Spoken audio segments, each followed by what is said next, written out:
So I just wasn't prepared for Mr Zamora to be head of the orphanage. I mean, that was hit me like a brick.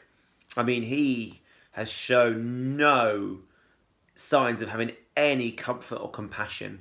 How is he supposed to care for children who've been removed from their parents? I cannot wait to see where this is going. What a phenomenally powerful chapter. And I like that we didn't dwell on. It wasn't, oh, bye-bye, bye-bye, Amy, bye-bye, Nene. That was short, sharp, but powerful. Beautiful stuff. Next chapter, The Escape. Oh, sounds juicy. We only stop when someone needs the toilet. I feel sick from the sadness and the swaying of the cart, so I have to concentrate very hard on shrinking into the sickness inside me, as I have done to the tears. Nobody is talking. I try to catch the eye of Tekla, the girl sitting in front of me, but she has her arms crossed and her face is set hard in a frown. Kidlat falls asleep on my lap, and I focus on being very still for him, which is easy after all my practice waiting for butterflies. Mr Zamora folds his insect legs up in front of him, his arms a protective cage around the glass case, and puts his white straw hat over his face. Soon he is snoring loudly, and there is nothing to do but watch the passing trees. The track we are following is well worn, but I don't know who by. I have never talked to anyone who has left our town or come from this side of the island. The forest is a thick mat of bamboo and tree ferns. Whenever Mr Zamora snores especially loudly, it sends green birds fleeing the trees. Their calls sound like cats fighting. The path splits, and the one we take gets narrower and narrower, and soon leaves are brushing our heads. Everywhere I look, gomamela flowers dot the forest. And I remember Nane's story about the house in the valley, the boy she was taken from. My Amma. Maybe he will be sent to her now that all were touched are coming to Kulion. Maybe he and Nanny will find each other again. This is the happiest thought I've had all day. That shows the maturity of Amy. For such a young girl to be more concerned about her mother's happiness than her own, we really get an essence of the goodness inside of her. Well, that's my opinion. Remember, we all have our own opinions. We pass an untended grove of mangoes, and the too sweet smell makes my mouth water. The grove has obviously been abandoned for a long time. The trees have grown tangled together, and the boughs hang heavy with fruit.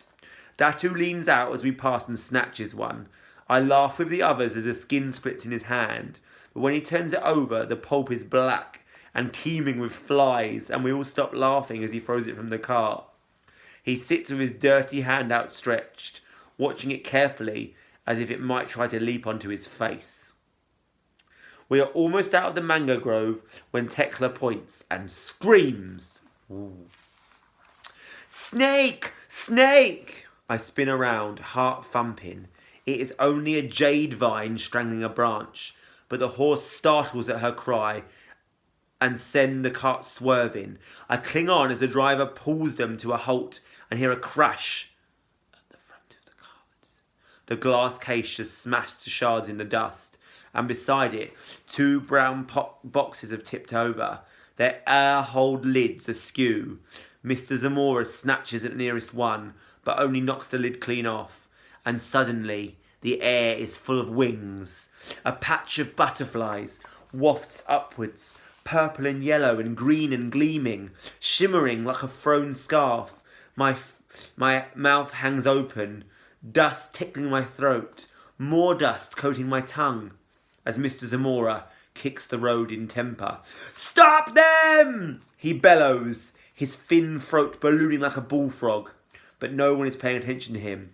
All we can see are the butterflies, and all I can think of is Nane. There are maybe 24 of them, twisting towards the mango grove, as if they are one body, or a flame, or ash from a flame, and like ash, they scatter as a long, thin hand snatches at them. No! I shout as one large-bodied and purple-winged is knocked from its current of air, its colours suddenly snuffled out in the dark cage of Mr Zamora's hand. The rest snap away like a tail. I try to follow their trail, but it is like the stars all over again. The shadows shift and change their moorings impossible to catch. It's as if someone has let a clock tick again. We all slump as the butterflies disappear, and Mr Zamora brings his hand up to his eye and squints inside. He sighs heavily and clenches it into a fist. I hear a faint brittle sound, like the shell of a nut cracking. He takes a deep breath before he speaks, his voice low and dangerous. I damaged the wing, he says to no one in particular, brushing the fragmented body on the ground. No use to anyone.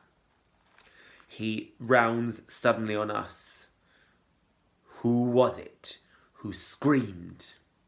No one looks at the girl who cried snake. I focus on a point just beyond his left ear. Whoever it was, you lost me 30 of my finest specimens. If any of you so much as squeak from now on, I will make you walk the rest of the way. He stares us all out for a few moments, then bends, pulling a clean handkerchief from his pocket. He uses it to carefully sift through the broken glass and picks up 3 sticks the chrysalis is dangling. He rests them across his long forearms and climbs back up beside the driver. We move on. After a couple of hours of silence, the trees start pressing close to the cart. The driver has to stop a few times to hack at the foliage with a machete. Are you sure this is the right way? Says Mr Zamora. I was assured the path had been prepared. The driver shrugs. I have never come this way before. They're sending a workforce next week to broaden it. The sun is sinking and the forest seems even more impenetrable than before. The rainy season is coming and the trees seem to have spread themselves out very wide in readiness to catch the water. A feeling rises like a hook behind my navel. That's your belly button, so hook. Mr Zamora and the driver aren't looking. If I could somehow tell the others to be silent, then maybe I could slip away. Maybe some of them would come with me. But then the hook loosens and all the sensible thoughts come rushing in. It would not take them long to catch me up. And even if I got back to Nane, she would only get in trouble and I would be sent back. Nothing would change, sensible girl. The driver is climbing back up and clicking his tongue, and we are pushing on through the forest. We do not stop again until the trees thin and suddenly end.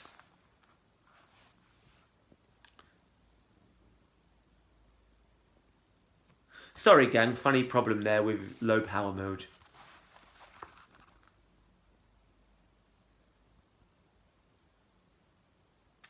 Ahead, the sea is flat as a puddle. The same purple, bruised, grey sky, grey as the dusk sky. We have travelled a whole day away from Coulion town. Nane will be making dinner, or else sitting on our front step with a cup of cooling tea. Perhaps Bondoc and Capuno are with her. I see her as clearly as if I were there too. I close my eyes for a moment. I must keep this picture safe.